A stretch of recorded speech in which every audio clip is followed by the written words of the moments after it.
아버지 하나님, 감사합니다. 참, 가을에 작은 꽃 하나만 우리 실내에 있어도 온 교회가 다 향기로운데, 이 땅에 많은 그리스도인들이 그리스도의 향기를 바라는데, 어찌하여 세상에 좋지 않은 냄새가 그렇게 많은지요. 아버지 하나님, 우리가 참 주님께 집중하지 아니하고, 또 주님께 온전히 죽지 아니하므로 우리 안에서 그리스도의 향기를 나타내지 못하고, 우리의 사람의 썩은 냄새를 내므로써 세상이 점점 어려워지고 있는 것 같습니다. 아버지 하나님, 이제는 내가 죽고 내 안에 그리스도가 살아남으로써 참된 그리스도의 향기를 발할 수 있는 저희가 되게 하여 주심으로 저희가 온전히 세상에 빛과 소금의 역할을 잘 감당할 수 있도록 은총 베풀어 주시옵소서. 또 주의 구원하신 은총에 늘 감사하게 하여 주시옵고, 또 주님께서 우리와 늘 함께 하심에 감사하게 하여 주시옵고, 또 우리가 장차 주님 곁으로 갈 영원한 소망을 바라보며 감사할 수 있는 구원받음에 대한 감사가 우리 안에 차고 넘치게 하여 주시옵소서. 그러나여 주님 주시는 모든 것에 대하여, 주님의 모든 손길에 대하여 감사 찬양할 수 있는 진정한 찬양의 사람, 감사의 사람으로 회복되게 하여 주시옵소서. 예수님 이름으로 기도드리옵나이다. 아멘.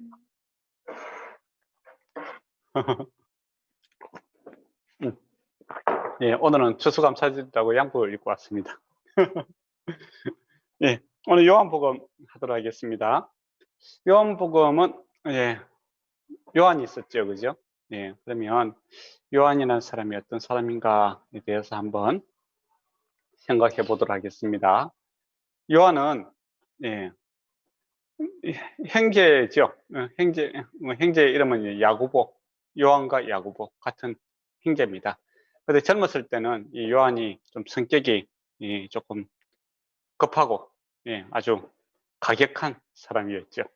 야고보도 약간 그랬고, 아마 뱃사람들 특유의 그 뭡니까 강인함과 이 성급함이 있었던 것 같아요. 근데 원래는 갈릴리 쪽의 사람인데 배 타는 거, 그 고기 잡는 거는 야고보에게 이제 맡기고, 요한은 좀 마음이 좀 답답했는지 그 길을 떠납니다. 길을 떠나서 누구에게로 가냐면 세례 요한에게로 가서 세례 요한과 함께 강야에서 이렇게 생활을 하게 돼요. 아마 사회적인 불만이 또 많았을 것 같고 그죠? 한참 젊을 때니까. 그리고 또 종교적인 열정도 좀 있었는 것 같아요. 많았던 것 같아요. 그래서 이제 존경하는 세례 요한을 쫓아서 강야 생활을 좀 하게 됩니다. 그러다가 세례 요한이 예수님을 이제 만나게 되죠. 그러면서 보라, 세상죄를 지고 가는 하나님의 어린 양이로다, 그렇게 이야기하고 세례 요한이 예수님을 메시아로 이렇게 소개합니다. 그러고 나서 이제 이 요한이 예수님의 부름을 받고 이제 예수 그리스도의 제자가 되죠. 세례 요한의 제자였다가 이제 예수 그리스도의 제자가 되고, 야고보도 함께 부름을 받아서 같은 이제 제자의 삶을 살아가게 됩니다. 그래서 젊었을 때는 이렇게 좀 성격이 가격했는데, 나중에 요한이 이제 돌아가시기 직전에 이제 에베소에 있었어요. 에베소에 있을 때 이제 보통 이제 말씀을 좀 전해 주십시오, 이렇게 마지막 그렇게 하잖아요. 그럼 요한이 올라와서 이런 이야기를 했답니다. 서로 사랑하라 하고 했어요. 그러니까 사회자가 좀 당황스럽잖아요. 그러고 내려가니까 설교가 너무 짧잖아요. 짧은 것은 좋지만 너무 짧으면 좀 우리가 뭘 잘못했나 또 의심스럽잖아요. 그래서 그러지 말고 좀 더 이야기하시라고 하면 또 올라와서 서로 사랑하라 하고 또 내려가는 거예요. 이거 좀 심각하잖아요. 그러지 말고 삐졌나 한마디만 더 하시라고. 그러니까 서로 사랑하라 하고 이렇게 내려가실 때요. 그래서 요한이 젊었을 때는 이 좀 가격하고 성격이 좀 급한 사람이었는데, 주님과 함께 이렇게 오랜 시간을 지나고 나서 정말 예수 그리스도의 그 성품을 닮아가는 자가 됩니다. 그래서 요한을 가리켜 사랑의 사도다라고 말씀을 하죠. 그러니까 아까 전에 은사 이야기가 나왔는데, 우리 각자 뭐 은사가 있는 것 같아요. 다 주어졌지 않습니까? 하나님께서 각자 사람에게 은사가 주어졌지요. 이것들 또 기질이라고도 하죠. 어떤 세상 사람들은 어떤 사람이 기질이다, 성격이다, 뭐 그렇게 이야기를 해요. 그 다양성, 우리가 획일성을 요구하지는 않습니다. 그러나 다양성 속에서 결과적으로 우리가 닮아가야 갈므로써 하나가 되는 것은 예수 그리스도의 인격, 성품으로 우리가 닮아가야 되지 않나라는 거죠. 그래서 우리가 예수님의 믿음을 믿을수록 서로 닮아가는, 획일화되는 것이 아니라 생각하는 것도 주님의 생각에 맞춰지고 또 표현도 주님의 표현으로 맞춰지면 그리스도 안에 우리가 형제들이 한국 사람이다, 일본 사람이다, 중국 사람이다, 세계 사람들이 교회 다니는 사람들은 어디서 본 듯하다 예, 그런 말을 느낄 때가 많잖아요, 그죠? 아마 그게 주님 닮아가는 그 과정인 것 같아요. 그래서 언어는 통하지 않고 좀 문화는 틀리지만은 주님과 동행하고자 하는 사람들은 만나면 친근함을 느끼져요. 저 사람은 늘 뭐 가까이 있었던 사람 같다라는 느낌이 들잖아요. 그런 사람들이 있죠, 그죠? 예, 그런 이제 사람으로 좀 변화됐으면 좋겠다 그러는 거죠. 요한이 처음에는 가격하고 방황하고 어찌할 바는 모르고 거기 살았지만은 주님 만나서는 사랑의 사도가 된 것처럼 저도 그렇고 여러분도 그렇고 다 주님을 닮아가는 그리스도의 향기를 바라는 그런 사람이 되었으면 좋겠다라는 생각을 합니다. 그리고 이제 요한이 주님을 만나지 않았다면 어떻게 됐을까 이제 그런 생각을 한번 해봤어요. 아마 팔레스타인 지역에 그죠? 살았겠지요. 또 뭐 생계 문제 때문에 궁극적으로는 다시 갈릴리로 갔을 거고, 그 아마 조그마한 마을에서 뭐 길어야 한 800km 안팎에 왔다 갔다 하는 아주 800km도 안 되겠네, 그죠? 예, 한 400km 안팎으로 이렇게 다니는 그런 사람으로 살다가 이름 없이 죽었을 것 같아요. 근데 주님을 만남으로 인하여 그가 그 당시 뭐 세계 전체라고 할 수 있는 이 지중해 전체를 돌아다니면서 예수 그리스도를 증거하고 또 증거하면서 참 의미 있는 삶을 이렇게 살아갑니다. 그러니까 요한이 예수님을 믿음으로써 하루에 3끼 먹다가 4끼 먹은 적은 없어요. 예. 그렇지만은 그 삶이, 그 발걸음이 의미가 있었다라는 것이죠. 어떻게 보면 고기 잡는 일에 있어서는, 수입에 있어서는 좀 더 작아질 수도 있고 또 불안전한 삶을 살 수는 있겠지요. 그렇지만 삶의 의미에 있어서는 가장 값진 삶을 살았지 않았나 그런 생각을, 특히 요한 같은 경우에는 다른 사도들이 이렇게 다 순교당하고 끝까지 살아남지요. 그래서 이 복음의 처음과 끝을 이렇게 보는, 나중에 요한계시록도 이렇게 환상을 보는 이제 그런 사람이죠. 처음부터 끝까지 이렇게 쭉 보면서 변치 않고 이렇게 주님을 사랑하는 그런 이제 믿음의 신실한 증인이 되는 그런 모습을 띠고 있는 참된 증인의 삶을 살고, 또 12제자들 중에서 좀 특이하게 다른 제자들은 다 도망을 했는데 요한은 예수님 십자가 지실 때 그 밑에서 또 지켜보고 있습니다. 그러다 보면 참 대단한 사람이다 그런 생각도 들기도 하고 그렇습니다. 그렇지만은 요한이 대단한 것이 아니라 요한과 함께 하시는 그 주님이 참 대단하신 분이다라는 것이죠. 그래서 또 요한의 그 말 중에서 요한복음 우리 보니까 제일 마지막 부분을 저는 참 은혜 있게 봅니다. 제일 마지막에 뭐라고 이렇게 기록되어 있냐면은, 제일 마지막에 한번 보세요. 21장 25절을 보면 예수께서 행하신 일이 이 외에도 많으니 만일 낱낱이 기록된다면 이 세상이라도 이 기록된 책을 주기에 부족할 줄 아노라 라고 이렇게 기록되어 있죠. 요한이 예수님과 같이 생활한 거는 3년밖에 안 됩니다. 그죠? 그렇잖아요. 그런데 예수님께서 하신 일을 다 기록하려니까 낱낱이 기록한다면 이 세상이라도 다 주기가 부족하다 이렇게 얘기를 해요. 근데 3년밖에 생활 안 했는데 어떻게 이런 이야기를 할 수 있는가, 이제 그렇게 의문이 들잖아요.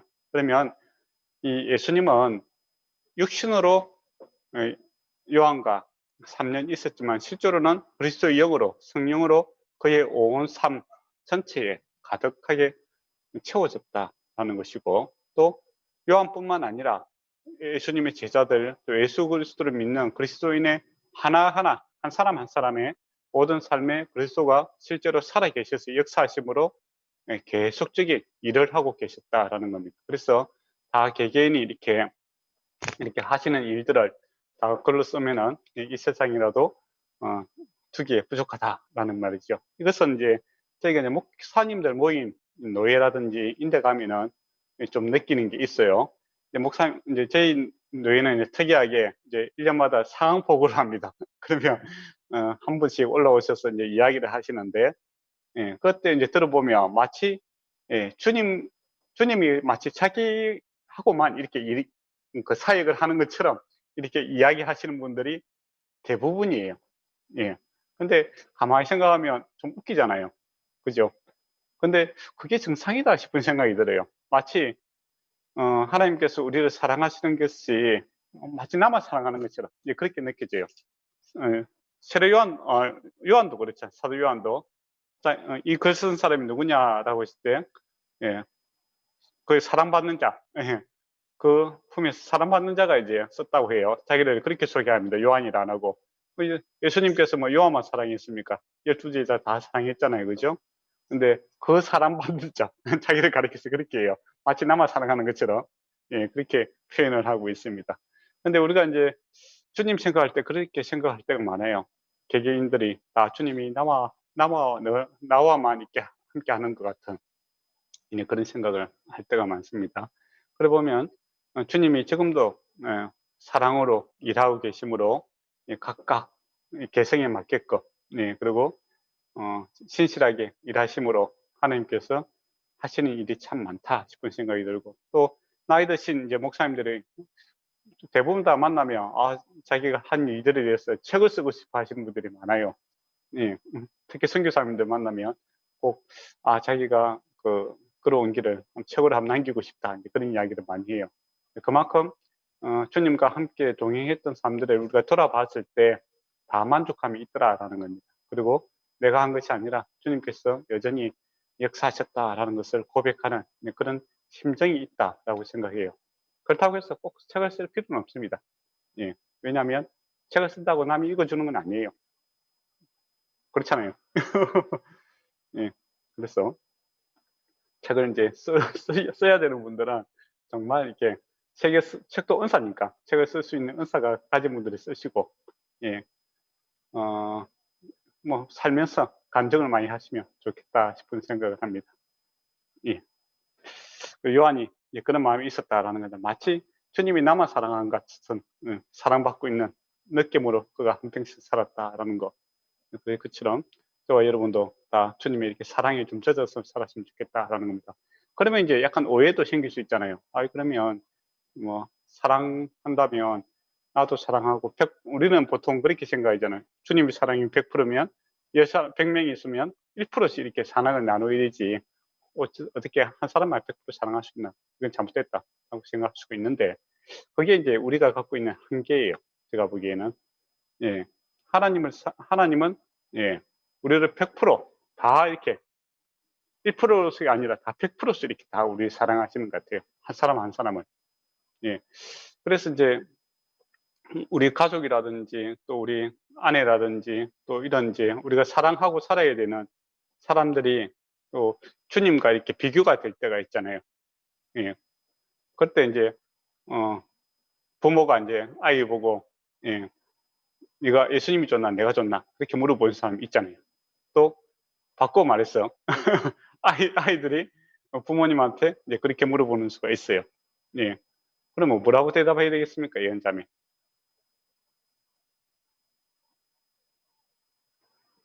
예수님을 다 사랑하신다고? 아니, 그러니까 비교를 하잖아요. 예. 네. 내가 좋냐, 아빠가 좋느냐, 하나님이 네. 좋냐 이렇게 물어보면, 저는 둘 다.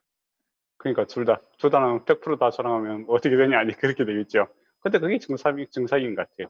그러니까 아빠가 좋냐, 엄마가 좋냐면 엄마를 100% 사랑하고 아빠를 100% 사랑하는 거고, 또 그 부모와 하나님을 비교할 때도 하나님도 100% 사랑해야 되는 거고, 인간도 100% 사랑해야 되는 거죠. 그러니까 비교에 하나님을 더 사랑하라라고 해서, 예, 인간의 사랑을 줄이고 하나님의 사랑을 사랑하는 게 아니라, 예, 하나님을 더 사랑하는 거죠. 인간도 100% 사랑해야 되지만 사실 100% 사랑하기 힘들지만은 100% 사랑하고, 예, 하나님도 더 102%, 102%뭐 더 사랑해야 되는 거죠. 그게 하나님께서 원하는 이 사랑의 방법이다라는 겁니다. 근데 이제 저와 여러분 할 때도 저하고 이제 우리 지금 얼굴이 지금 3명 보이는데 3명은 하나님께서 누굴 더 사랑하느냐라고 했을 때 저도 100% 사랑하고 목사님도 사랑하고 예언자매도 100% 사랑하고 그런 이제 올 사랑을 할 수 있는 분이 하나님이시다라는 겁니다. 그래서 사랑은 그런 것 같아요. 사랑은 나누면 100%를 나누면 50%가 되는 것이 아니라 100%를 나눠도 100%가 되는 그런 하나님의 사랑이 요한복음에 잘 섬겨져 있다라고 말씀드리고 싶습니다. 예. 갑자기 그런 생각이 나네요. 그 책을 읽다 보니까 그런 내용이 나왔어요. 예. 결혼이라는 주제에 보니까 남편을 하나님보다 더 사랑하면 안 된다. 예, 그런 이야기가 나오더라고요. 그러면 어떻게 해야 되는가? 예. 남편도 100% 사랑하고, 예, 하나님을 더 사랑하고, 그렇게 돼야 되지. 남편을 조금 사랑하고, 하나님을 더 사랑하고, 그런 건 아니다. 네, 그렇게 오해를 잡아주는 책이 있어갖고, 갑자기 그 생각이 났습니다. 예, 요한에 대해서는 그만큼 이야기했으면 좋겠고, 이제 요한복음을 이야기할 때, 우리가 저번에도 말했던 것처럼 사복음서가 있다고 했지 않습니까? 예. 사복음서를 갖다가 중에서 마태, 마가, 누가 복음은 이제 공관복음이다라고 이야기하고 요한복음을 약간 분리시키는 경향이 있어요. 그래서 이제 그 차이가 이제 관점의 차이다라는 겁니다. 그래서 다른 복음서는 그 초점이 보통 갈릴리 쪽에 초점이 많이 잡혀져 있어요. 비교한다면. 그리고 요한복음 같은 경우는 예루살렘에 이렇게 집중되어 있습니다. 그리고 그 요한복음 같은 경우에는 그 예수 그리스도 선지하신 예수님께서 미리 계신 그 부분이 강조가 되어 있죠. 예. 그리고 중심사역에 있어서도 보면 예루살렘에 이렇게 방문한 횟수도 다른 복음에서는 한 번 정도 기록하고 있는데 예루살렘에 거의 계속 이렇게 방문하시는 걸로 이렇게 되어 있습니다. 그리고 특이한 것은 이제 이적을 가리킬 때 이적과 기적 이렇게 할 때 그죠?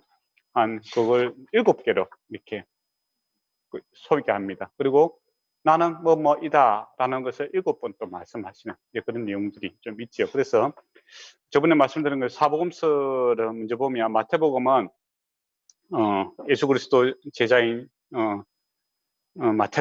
세리 마태가 유대인들을 향해서 이렇게 기록한 책이죠. 그래서 마태복음 주제는 메시아가 오셨다. 예, 유대인들이 그렇게 갈망하던 그 메시아, 그 그리스도가 오셨다라는 관점에서 그리고 유대인의 왕으로 오셨다라는 것을 말씀하고 있습니다. 그리고 마가는 그 12 제자가 아니죠. 그죠? 그리고 예수님을 따라다니던 마리아의 아들입니다. 예, 그리고 바나바하고 바울과 베드로 측근에서 이제 그들에게 사도들 옆에서 이렇게 복음을 듣고 가르침을 받았던 사람이 이 마가지요. 마가가 이제 로마를 대상으로 이 복음서를 적지요. 그래서 예수 그리스도의 사역을 이제 실제적이고 아주 행동지향적으로 이렇게 관점에서 기록을 하고 있죠. 그래서 즉시 일어났다 이런 말들을 좀 자주 씁니다. 그래서 로마인들이 이렇게 약간 군인들 출신이고 약간 행동이고 눈에 보이는 걸 좋아하니까 또 그런 쪽으로 이렇게 맞추죠. 그래서 하늘에서 오신 현실적으로 오신 온전하신 신인 하나님이시고 인간이신 분이 오셨다라는 것입니다. 그리고 섬기러 오셨다. 섬기고 구원하러 오셨다. 모든 인류를 섬기고 구원하기 위해서 이 땅에 오신 그런 분으로 소개를 하고 있습니다. 그럼 누가는 직업이 의사죠. 그래서 누가복음 같은 데 보면 이제 병 같은 것도 그 당시 의학적 용어를 이렇게 사용하고 있는 것을 보게 됩니다. 누가는 마게도니아에서 태어났고요. 마게도니아에서. 그리고 누가 같은 경우에는 이제 이방인입니다. 그죠? 예. 그리고 정치적인 특권을 갖고 있는 로마인들을 대상으로 하고 있는 것이 아니라 그 당시 이제 널리 펴져 있는 평범한 헬라인들을 대상으로 이렇게 쓰고 있죠. 그래서 누가복음의 주제는 인자가 예수님께서 온 인류를 구속하러 오셨다라는 관점에서 쓰고 있습니다. 그래서 인자라는 말씀을 자주 하고 있지요. 그리고 이제 요한복음은 제일 마지막에 기록되어 있는데 요한복음은 이제 관점이 교회를 중심으로 이렇게 쓰고 있어요. 이미 이제 믿고 있는 사람들을 대상으로 이렇게 쓰고 있는 겁니다. 이방인이든 유대인이든 믿고 있는 사람들을 중심으로 하고 있는데, 그게 이제 그 하나의 중요한 관점, 예수님이 누구신가라고 했을 때 예수님은 하나님의 아들이시다라는 것을 강조를 하고 싶어 하는 거예요. 그래서 이 요한복음에는 그 족보가 없습니다. 예. 마태복음의 족보는 아브라함까지 올라가지고, 그죠? 누가는 아담까지 갑니다. 근데 이 요한복음에는 족보가 없고, 예, 그 말씀이라고 하는데, 말씀이 창조 전에 계셨더라라고 이야기합니다. 그러니까 선제, 미리 계신 하나님으로 이렇게 표현하고 있죠. 그리고 초월성을 좀 강조하는 측면에서 뭐 강야에서 시험을 받는다든지 이런 내용들은 기록되어 있지 않습니다. 예. 그리고 그리고 시내산에서 이렇게 베나산에서 변화된 일이라든지 부활하신 후에 제자들에게 사명을 맡기고 그 땅에서 승천하신 일들은 이제 생략이 되어 있는 그런 특징이 좀 있어요. 그러니까 요한복음은 예수 그리스도께서 하나님의 아들이시다. 예, 그것을 이제 이야기하고 싶어하고, 주제는 딱 정해져 있습니다. 그 마지막에 있잖아요. 믿고 구원을 받게 하기 위함이라라고 이렇게 딱 정해져 있죠. 그렇게 믿게 하기 위해서, 믿고 구원을 받게 하기 위해서 이제 이 글을 썼다라고 정확하게 명시가 되어 있습니다. 그러면 이제 이 요한복음에 있어 믿음이다라는 거, 이 단어가 98번 사용되고 있습니다. 많이 사용되고 있죠. 근데 이 단어가 이 단어가 이제 두 가지 뜻이 있어요. 첫 번째는 이 단어의 피스테우스라는 이 단어인데, 이제 피스테우오입니다. 이게 이제 사실을 사실로 인정하다라는 뜻을 갖고 있습니다. 첫 번째. 그러니까 믿음이라는 것은 막연하게 믿어주는 거, 이게 아닙니다.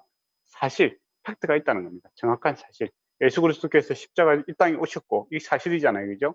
그리고 그 백성들과 함께 먹고 마시고 뭔가 이적과 기적을 했던 그 분명한 사실들이 있다는 겁니다. 예. 그것을 인정하는 거죠. 인정하고, 예, 받아들이는 거. 아, 내가 그거 봤다. 내가 정말 그렇다. 인정하는 거. 예, 그게 이제 여기서 그런 뜻을 갖고 있고, 두 번째 뜻이 이제 더 중요한데, 그게 뭐냐면 신뢰하고 의존한다. 확신을 가진다. 그런 뜻입니다. 그러니까 내가 객관적인 사실로 확인된 것을 뭐 그럴 수도 있지. 그게 아니라 확신을 한다는 거죠. 확신을 하고 의지를 하는, 의지를 드리는 그런 것을 표현할 때 피스테우오라는 단어를 씁니다. 그래서 요한복음에 이 믿는다라는 것은 우리 세상에서 말하는 그냥 막연한 거, 이거 귀찮으니까 믿어준다. 예, 잘 모르겠지만 보험 들으셔서 한번 믿어볼게. 이제 그런 게 아닙니다. 예, 그런 거는 이제 과거에 미래에 불확신을 하지만은 그래도 안 믿는 것보다 낫겠다. 예, 50%, 51%만 된다면 내가 성공이다. 그런 마음으로 믿어주는 것이 아니라 눈으로 확증되고 확인된 것을 100%죠, 그죠? 예, 증거된 것을 내가 믿는데, 예, 의지까지 해야 되는 겁니다. 의지하고 확신하고, 예, 그 단계를 이야기할 때 믿는다라는 표현을 쓰는 거죠. 그러니까 우리가 예수 믿는 거, 이거는 죽고 나서 어떤 사람은 전도할 때 그렇게 전도하시는 분 봤어요. 그걸 모르니까 죽고 나면 천국 있는지 없는지 모르지만 혹시나 지옥 가면 어떻게 하느냐. 예, 그래서 예수 믿고 보험 들듯이 이렇게 믿어라. 예, 그렇게 이야기하는 사람이 있어요. 그런 믿음은 성경에서 말하는 믿음은 아닙니다. 성경에서 말하는 믿음은 이 예수 그리스도의 실제하심, 구원하심이 지금 현재 나에게 임한다는 겁니다. 예, 주님이 하나님이 아들이다. 또 나와 함께 계시다. 나를 구원하셨다라는 것을 우리가 맛볼 수 있다는 겁니다. 네. 하나님이 육신으로 오시는 것처럼 지금 우리에게 그러한 영향을 줄 수 있다라는 겁니다. 거기에 대한 증거가 있다는 거죠. 증거가 있고 거기에 대한 내가 믿고 의지하는 행동으로 옮겨지는 그런 요소까지 있는 거죠. 그러니까 입으로 시인한다는 것이 그거죠. 마음으로 믿고 입으로 시인한다는 것이 마음으로 믿어주고 끝나는 것이 아니라 입으로 시인할 수 있고, 뭐 시인한다는 것은 정인이 되는 거 아닙니까? 법적 책임이 있는 거거든요. 예. 그런 확신이 가질 수 있는 것이 믿음이다라는 겁니다. 그래서 믿음의 이 사실성과 이 의지를 드리는 그 부분이 이제 강조가 되어 있다라는 겁니다. 근데 이 현대인들이 이제 믿음이다라고 할 때, 뭐 이 감성적으로 이렇게 접근하시는 분들이 있어요. 마음이 그냥 편안해지고, 예, 뭐 예수 믿으면 기쁨이 오고 걱정이 없고 이렇게. 그것도 사실이죠. 그러다 보니까 뭐 이렇게 동양의 그 뭡니까 명상하고 기도하고 이렇게 비슷하게 생각하시는 분이 있어요. 그냥 명상하고 기도하고 이렇게 마음이 복잡했던 마음이 평안을 찾고, 예, 뭐 뉴에이지 음악보다는 찬송을 듣고 뭐 그렇게 하시는 분이 있는데 그런 게 아닙니다. 예, 주님 믿으면 평강이 와요. 그렇지만 이것은 막연하게 무식 그냥 그 의지라든지 생각을 좀 내려 다운시킴으로 주어지는 것이 아니라, 예, 정쟁을 충식시킬 수 있는 근본적인 문제를 갖다 해결할 수 있는 죄의 문제, 또 우리 연약함의 문제, 이 허물의 문제를 중식적으로 해결할 수 있는 그 평강이 우리에게 찾아오신다는 겁니다. 실제성이 있다라는 겁니다. 마음먹기에 달리는 것이 아니라, 세상에서는 마음먹기에 달렸다고 하잖아요. 그냥 상황이 어지러운데 막 좋게 생각해라, 이제 그렇게 생각하잖아요. 그게 아니다 하는 겁니다. 네, 우리의 믿음이 상황을 변화시킬 수가 있다는 겁니다. 주님이 살아계시고 역사하심으로. 그래서 요한복음에 보면은 이적과 기적을 갖다가 표적이라고 이야기합니다. 표적. 예. 이적과 기적은 놀라운 일이 생기는 거죠. 예, 안전뱅이가 일어난다든지 물이 포도주가 되는 것은 이적과 기적입니다. 놀라운 일 아닙니까? 그죠? 그런데 요한복음은 이것을 표적이다 이렇게 이야기합니다. 표적이란 뭡니까? 뜻이 있다는 겁니다. 그 사건에 어떤 의미가 있을 때 그것을 표적이라고 합니다. 네, 그러니까 7가지 이적과 기적을 행하시는데 그것을 표적이라고 해요. 그러면서 예수님은 나는 뭐뭐이다 라는 이야기를 7번 하십니다. 그러니까 이 이적은 그냥 뭐 단순하게 깜짝 놀랬지, 이런 것도 있어 좋은 거야 이렇게 힘자랑하는 것이 아니라 예수님이 누구신가를 나타내고자 하는 분명한, 의미가 있는 그런 사건이다라고 할 때 표적이라고 합니다. 그래서 요한복음에는 이제 7번, 완전 숫자죠, 그죠? 예수님을 갖다가 어떤 분이신가에 대해서 7번 정확한 기적과 이적을 통해서 예수님이 어떤 분인가를 나타냅니다. 그리고 나는 뭐뭐이다라고 이야기하시므로 예수님은 어떤 분이시구나라는 그 표적이 나타내고자 하는 방향성, 즉 뜻이 분명히 있다라는 것이죠. 그리고 나는 뭐뭐이다 라고 하는 뜻은 헬라어로 에고에미입니다. 에고에미. 근데 이 말이 이제 어디서 왔느냐 이제 하면 여호와 구약에 보면 여호와 있죠, 그죠? 예, 모세가 그 하나님을 만나지 않습니까? 이렇게 하라니까 그럼 내가 가서 뭐라고 해야 됩니까? 그렇게 물어보잖아요. 그러니까 당신이 누구십니까? 이렇게 물어보잖아요. 나는 여호와다. 나는 스스로 있는 자다. 이제 그렇게 이야기하죠, 그죠? 스스로 있는 자. 스스로 있는 자, 그게 에고엠입니다. 나는 근데 여기서 이제 with 함께라는 거, 이 함께라는 것이 강조되고 있다라는 것이 강조되어 있는 겁니다. 그러니까 예수님 하나님은 누구신가라고 할 때 참 설명하기 힘들어요. 그렇지 않습니까? 하나님은 누구신가? 참 설명하기 힘든 부분입니다. 그런데 여러분이 다 알고 있어요. 그게 왜냐하면 하나님이 크신 분이기 때문에 다 설명이 불가능합니다. 여러분이 하늘의 별을 보세요. 얼마나 별이 많습니까? 근데 만원경으로 보면 더 놀랍죠? 그죠? 안 봤습니까? 한번 보세요. 더 놀랍습니다. 바닷속도 그렇고. 우리가 다 설명할 수 없어요. 그러나 우리가 바닷가에서 수영도 하고 하늘의 별도 보면서 사랑의 노래도 불러주고 뭐 그렇게 하잖아요. 그죠? 예, 누릴 수 있는 겁니다. 그것처럼 하나님은 크신 분이기 때문에 다 말로 표현할 수 없어요. 그렇지만은 우리가 느낄 수 있고 알 수 있고 누릴 수 있는 겁니다. 네, 그게 이제 위더 하나님께서 지금 현재입니다. 현재 나와 함께 하고 있기 때문에 그것이 가능하다는 겁니다. 그래서 우리가 하나님 증거할 때, 예수님 증거할 때 뭐라고 이야기를 해야 될까 하는데 참 막막할 때가 많죠. 예, 경험이 많을수록. 그러니까 그렇지만 이게 전도에 어떻게 보면 미련한 것으로 예수 그리스도께서는 당신을 구원하셨고 또 예수님을 주로 그리스도로 고백하면 그리스도의 영이 성령이 당신을 찾아오십니다 이렇게 하잖아요. 그냥 안 믿는 입장에서 보면 되게 황당한 이야기예요. 안 그래요?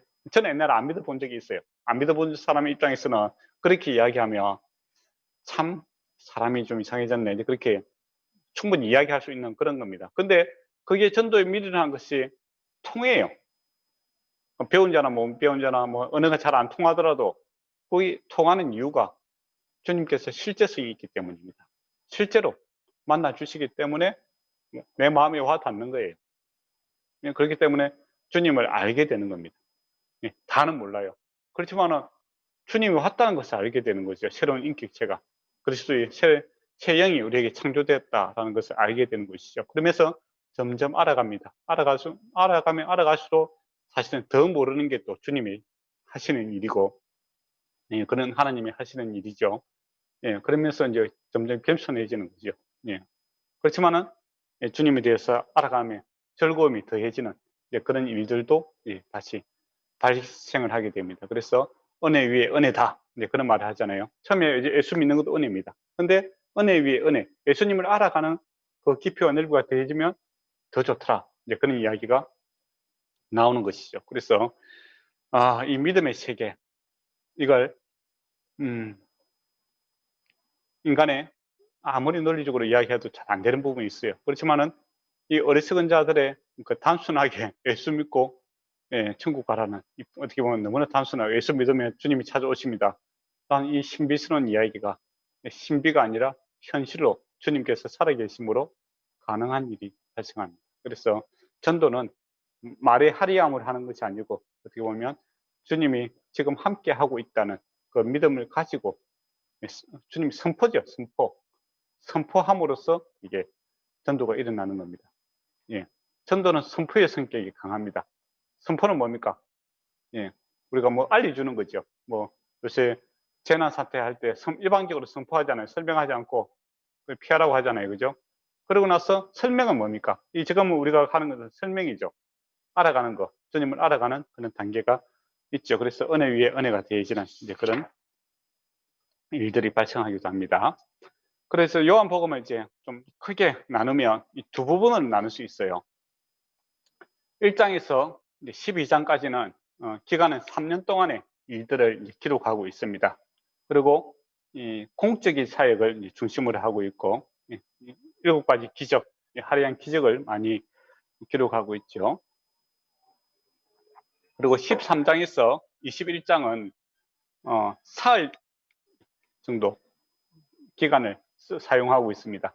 그러니까 앞에 부분은 3년이고 뒤에 이제 13장에서 21장은 예수님 돌아가시기 직전에 이제 있었던 내용들이죠. 그리고 사적인 그러니까 믿는 제자들과 이렇게 모여서 친밀한 강론, 예, 이적과 기적이 아니라 이제 말씀을 강론하시는 가르쳐 주시는 그런 내용으로 이렇게 분리가 되어 있는 것을 보게 됩니다. 예. 그리고 이제 요한복음 전체적으로 보면 이제 예수님이 그 처음에는 이제 예수님에 대해서 알아갔다가 나중에 요한과 제자들이 어떻게 되죠? 예수님을 그 십자가에서 보고도 이제 낙심해서 고기 잡으러 가잖아요. 낙심하잖아요. 21장에 보면 그죠? 근데 예수님께서 다시 불러줍니다. 그러고 보면 이제 이 전체가 이제 믿음의 그 형상들은 나타나는 거죠. 처음에 우리가 예수님을 이제 만나게 될 때 어떻게 보면 믿음과 이적과 기적처럼 이런 그런 것들에 대해서 혹할 수가 있습니다. 그리고 또 내 안에서 일어나는 새로운 역사들에 대해서 감당을 하게 되죠. 그리고 이게 객관적이고 그 의미를 알아감으로써 예수님을 믿게 됩니다. 그러다 보면 자신감도 좀 생겨요. 그러다가 어떻게 됩니까? 내가 십자가에 지어야 되는 그 예수 그리스도의 제자의 삶에 딱 부딪혔을 때 우리가 제자들처럼 이렇게 무릎을 꿇는 경우가 있습니다. 참 내가 죽지 않고 여전히 내 이기적인 그런 모습들을 발견할 때가 많죠. 또 인간의 연약함을 발견할 때가 많고 어찌할 수 없는 죄인이구나 라는 것을 알게 되고 때로는 우리가 사역하다가 또는 하나님의 일하다가 좌절해서 에라 모르겠다 고개나 잡자 종이나 벌자 이제 하고 교회에 이제 신경을 안 쓸 때가 있어요. 그럴 때가 있잖아요. 그죠? 없는가? 나만 나쁜 사람인가? 예, 그럴 때가 있어요. 예, 그렇지만 그때도 어떻게 합니까? 주님께서 다시 찾아오셔서 은혜를 주셔서 우리가 하나님의 길을 다시 걸어가게 하는 일들이 발생하지요. 이게 어떻게 보면 요한복음의 전체적으로 신앙인들의 이 연약함에도 불구하고 하나님의 주님의 신실하심, 미쁘시다라는 말을 쓰는데, 미쁘다는 것은 믿음직하고 아름답다, 이제 그런 뜻입니다. 그거로 인하여 우리가 신앙생활을 계속해 나가는 그런 모습이 잘 묘사가 되어 있습니다. 잘 설명이 되어 있죠. 요한복음 전체가 믿음에 대한 이야기이기도 하지만은, 예, 처음에 믿는 거기서 끝나는 것이 아니라 믿음이 성장하고, 또 그럼에도 불구하고 연약함에도 빠져서 어찌할 바를 모르고 있을 때 여전히 주님께서 함께 하심으로 다시 그 길을 계속하게 하시는 그 주님의 선한 인도하심이 이렇게 잘 그려져 있다, 이렇게 보시면 될 것 같습니다. 예, 좀 그렇잖아요, 그죠? 그래서 우리가 신앙생활 하면 할수록 사실 우리 자랑할 게 없어요. 맨날 좀 잘 넘어지죠. 예, 넘어지고 좌절하고, 예, 그럴 때가 많습니다. 그럼에도 불구하고 주께서 다시 일으키시는, 예, 그런 것들을 많이 경험하게 되죠. 그래서 은혜가 임하게 될 때, 예, 은혜로 이렇게 살아간다라는 말이 정말 빈말이 아니다, 그냥 예의상 하는 말이 아니라 실제로 우리가 은혜 가운데 살아가는 것을 많이 경험을 하게 됩니다. 그리고 이제 하나 생각해야 될 게, 요한복음은 시간, 앞에서 우리가 마태복음 볼 때는 그 제6시다라고 했을 때는 12시를 가리켰잖아요, 그죠? 맞잖아요. 예, 유대 시간, 예, 6시부터 해서 했으니까 로마 시간으로 하면 12시다라고 했죠. 그 요한복음은 그러면 로마식 시간에 썼을까, 안 그러면 유대식 시간에 썼을까? 예, 그게 중요합니다. 근데 요한이 나는 지금부터 이제 유대식 시간에 쓸 거야, 로마식 시간에 쓸 거야, 그런 식으로 기록 안 하고 그냥 썼어요. 예, 그 당시는 이제 딱 자기들 문화권에서 읽어보면 이 시간은 로마식 시간을 썼구나, 그걸 알 수 있는 건데, 예, 우리는 이제 그런 거 생략되고 바로 읽으니까 헷갈릴 때가 많아요. 예. 근데 이게 왜 중요하냐? 예, 중요해요. 우리 사장에 보면, 사장에 보면은 사마리아 여인이 노잖아요, 그죠? 예. 사마리아 여인이 노는데, 이 여인이 이제 물을 떨어가는 시간이 제6시에요, 6시. 그죠? 예, 제6시에 물을 떨어갑니다. 4장 6절에 보면 때가 6시쯤 되었더라 라고 되어 있죠. 예. 그러면 이거 이제 유대식 시간으로 이렇게 계산을 하면은 어떻게 될까요? 12시요? 예, 그렇죠. 12시라면 때약빛이잖아요, 그죠? 아무도 네. 이 더운 시간에 물 들어가지 않는데 혼자서 물 들어가면 그 사람은 어떤 사람입니까? 왕따지요. 맞잖아요. 예, 왕따고 사람들이 상종하지 못하겠다, 사람들이 피해서 숨어서 이렇게 몰래 물을 떠야 되는 그런 비참한 안 좋은 사람이 되죠. 그렇지 않습니까? 근데 이걸 갖다가 로마식 시간으로 하면 6시다라고 하면 예수님이 새벽에 만나실 일은 없을 거고 저녁 6시잖아요. 그러면 저녁 6시는 어느 누구나 많은 여인들이 다 물 들어가는 시간이잖아요. 그렇잖아요. 그러면 또 이 네. 여인이 또 평범한 여인이 되어버리네. 네.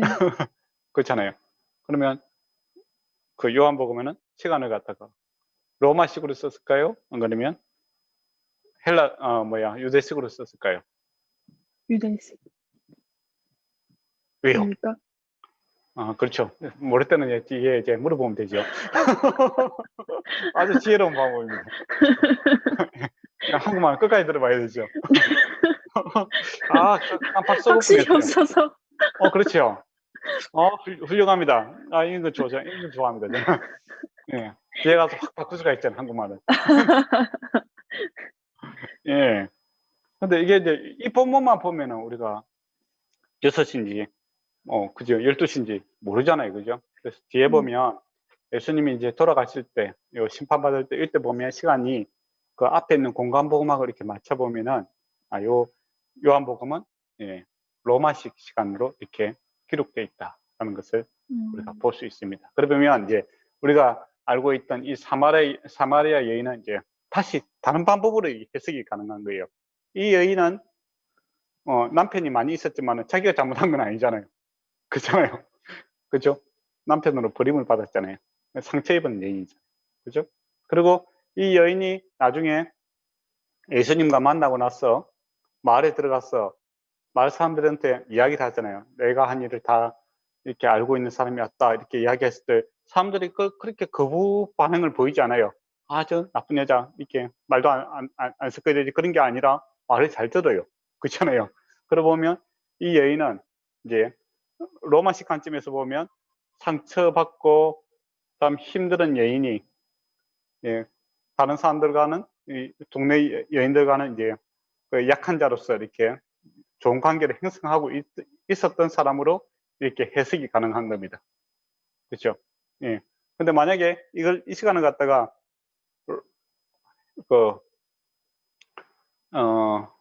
유대식으로 이렇게 해석하면 이 사람은 이제 왕따에다가 아주 성격이 안 좋은 사람이고, 예, 그런데 이제 예수님 만났더니 얼굴이 변해서 사람들이 말을 들었더라. 이제 그렇게 되는 거고, 예, 그렇게 되잖아요. 그렇죠? 그래서 우리가 성경을 볼 때도 이게 시간이 중요하나, 예수 로마식이든 헬라식이든 뭐가 중요하냐, 유대식이든 뭐가 중요하냐, 그렇게 가볍게 생각할 수도 있는데 사실은 중요합니다. 어떤 사람을 평가하게 될 때 이 시간 하나 때문에 평가가 완전히 달라질 수가 있는 거죠.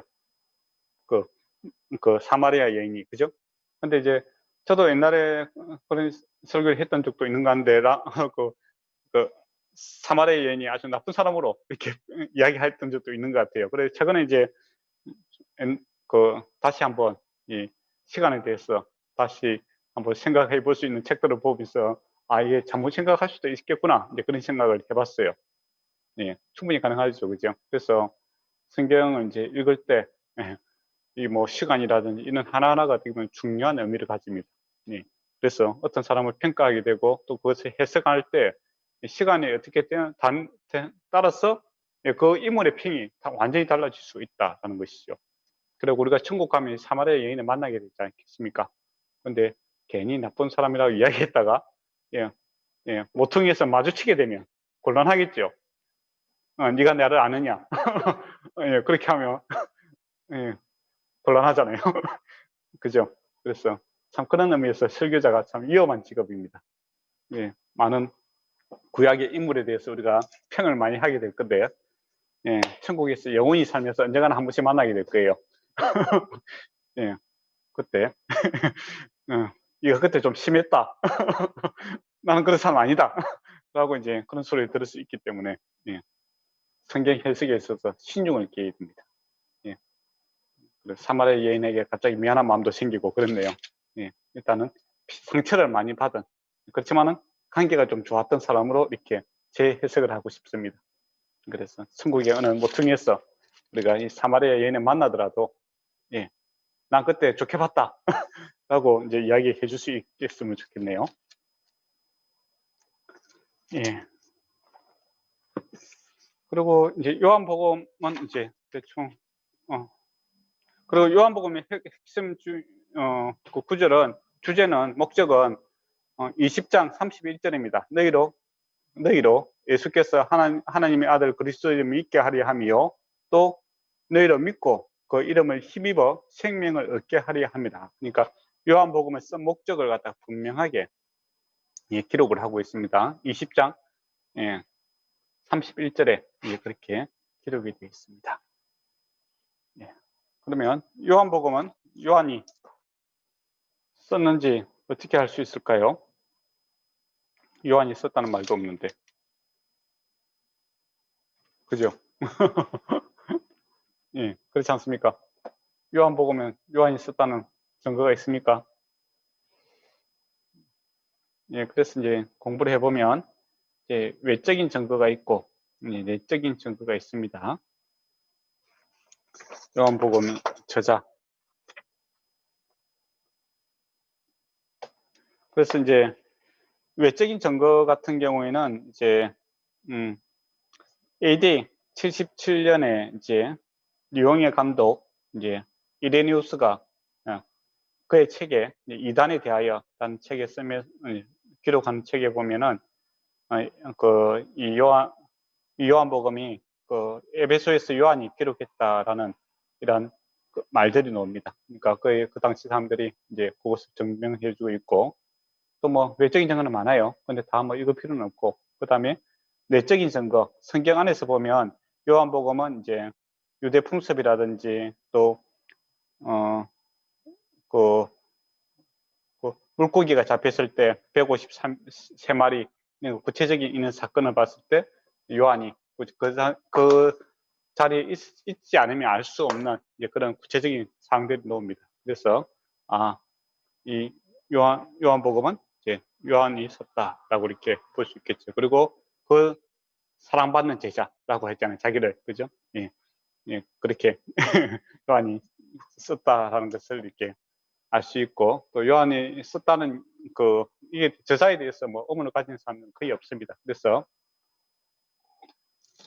요한복음은 요한이 기록하셨다라고 이렇게 보시면 좋을 것 같습니다. 그러면 우리가 이제 오늘은 본문을 한번 보도록 하겠습니다. 본문은 1장 1절에서 이제 18절까지의 내용을 우리가 한번 보도록 하겠습니다. 예. 1장 1절부터 한번 볼까요? 태초에 말씀이 계시니라 라고 되어 있습니다. 예. 이 태초에 라는 말에 정관사가 없습니다. 예. 이게 무슨 말이냐면 뭐 정관사가 있든 없든 그게 무슨 상관이냐 이렇게 할 수 있는데 그러는 게 아닙니다. 정관사가 있고 없고는 큰 차이가 있습니다. 예. 그러니까 시간적 개념에서 시작이 있잖아요. 그죠? 그러면 그 태초예요, 그게. 그죠? 예, 요때 정관사가 없으면 거의 선입니다. 그러니까 예수 그리스도는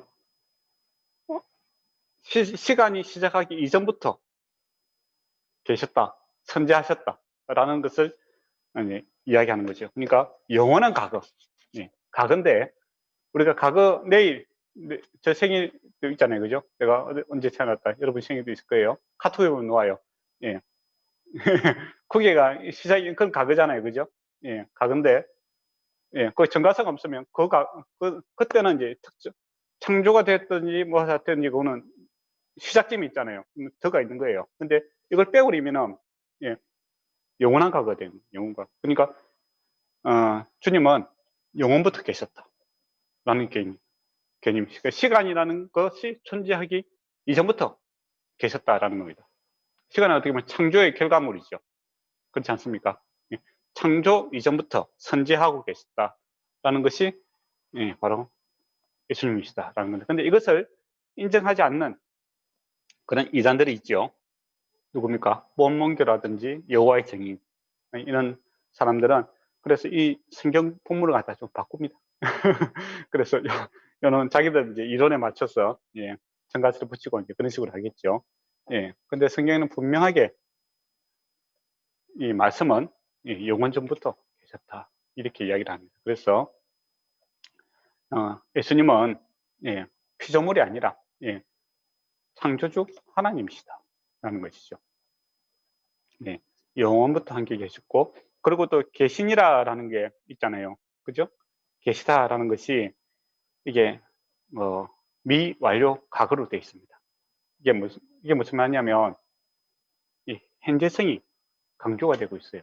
그러니까 계셨는데 지금 현재 또 계시고 있다. 영원하게 계속 계시는 분이에요. 그러니까 구약에 보면 모세를 만나잖아요. 나는 예수님 하나님께서 나는 아브라함이 하나님이고 이삭이 하나님이고 뭐 이런 식으로 이야기하잖아요, 그죠? 그러면 우리가 문법적으로 보면 아브라함이 하나님이었고, 시간상으로 보면 그렇잖아요, 그죠? 였고 이삭이 하나님이었고 이렇게 해야 되잖아요, 그죠? 근데 그렇게 이야기하지 않고 나는 아브라함의 하나님이고 현재입니다. 이삭의 하나님이고 예, 그런 식으로 이야기를 하시고 있다라는 겁니다. 그러니까 하나님의 관점에 있어서는 모든 것이 현재예요. 네, 이 말을 하고 있는 겁니다. 계시니라라는 거. 그러니까 시간에 있는 관점은 우리의 입장에서 보면 과거, 미래, 현재 이렇게 아니요, 과거, 현재, 미래죠, 그죠? 과거, 현재, 미래로 이렇게 나눠지게 됩니다. 그러나 하나님의 관점에서 보면 위에서 보니까 예, 영원한 현재예요. 그러니까 어제의 아브라함의 하나님이 곧 나의 하나님, 다윗의 하나님이 곧 나의 하나님이 될 수 있는 거고, 예, 그런 겁니다.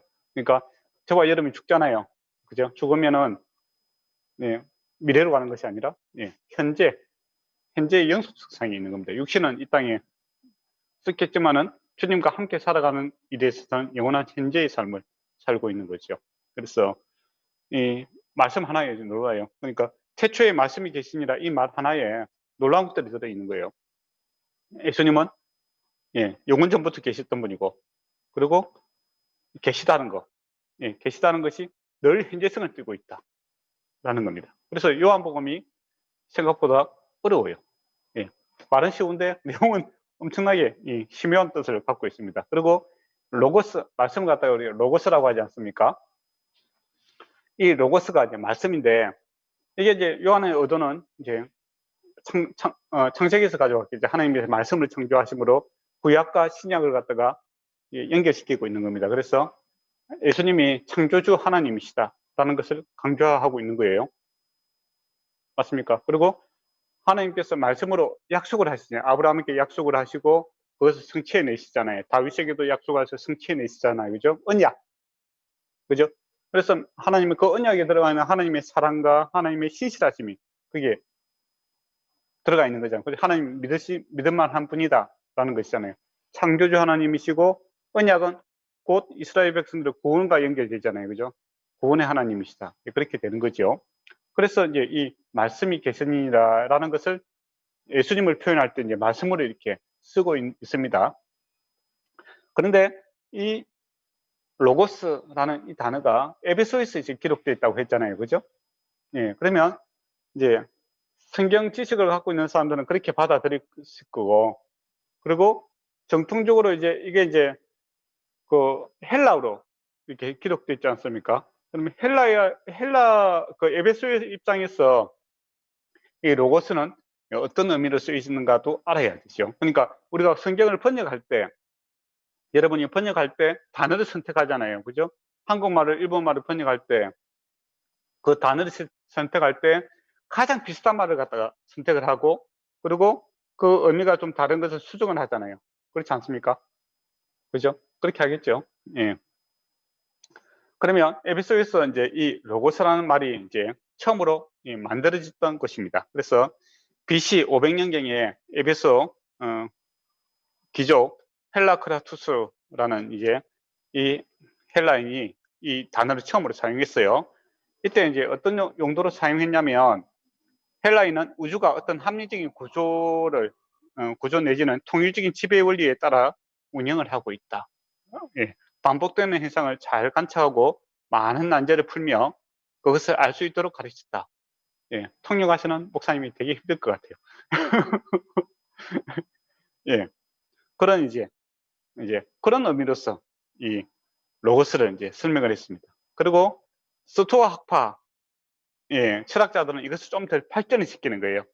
그렇게 해서 이것을 말씀은, 그죠, 로고스는 우주에 팽창시키는 생기를 불어넣는 그런 생명을 부여하는 이제 그런 신적인 단어로서 이제 사용을 합니다.